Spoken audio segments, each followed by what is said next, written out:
যে আকাঙ্ক্ষায় জুলাই আন্দোলনে ২,০০০ মানুষ জীবন দিয়েছে, ৪,০০০ মানুষ চোখ হারিয়েছে এবং হাজার হাজার পঙ্গুত্ব বরণ করেছে, কেবল ক্ষমতার পালাবদলে সে আকাঙ্ক্ষা পূরণ সম্ভব নয় বলেছেন বিশিষ্টজনেরা।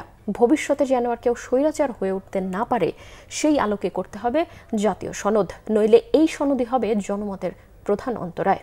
রিপোর্ট করছেন মুহিবুল্লাহ মুহিব।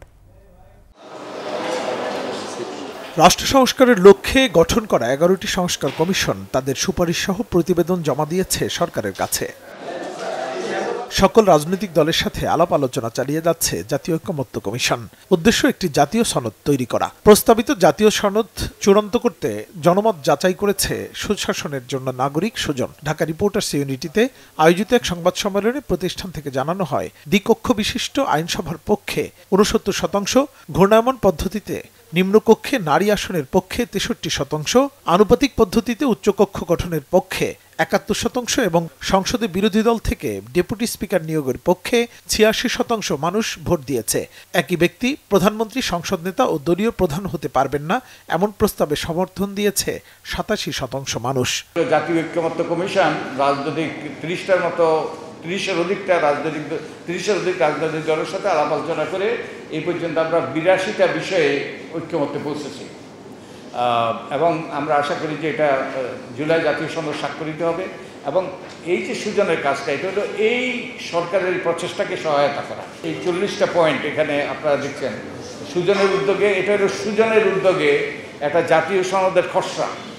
এছাড়া প্রস্তাবিত শাসন পদ্ধতি পরিবর্তনের বিষয়ে মন্ত্রিপরিষদ শাসিত সরকারের পক্ষে ৮৭%, রাষ্ট্রপতি নির্বাচনে ইলেকটোরাল কলেজ পদ্ধতিকে ৮৬%, রাষ্ট্রপতির ক্ষমতা বৃদ্ধির পক্ষে ৮৮%, সংবিধানের ৭০ অনুচ্ছেদ সংশোধনের পক্ষে ৮৭% এবং রাষ্ট্র পরিচালনার মূলনীতির পক্ষে ৯০% মানুষ ভোট দিয়েছে। আপনারা অবাক হবেন, এই ১৬ বছরে বাংলাদেশ থেকে ২৮ লক্ষ কোটি টাকা পাচার হয়ে গেছে। আমার আপনার এই গরিব দেশে এই ২৮ লক্ষ কোটি টাকা দিয়ে আমি হিসাব করেছি ১০৫টি পদ্মা সেতু করা যায়।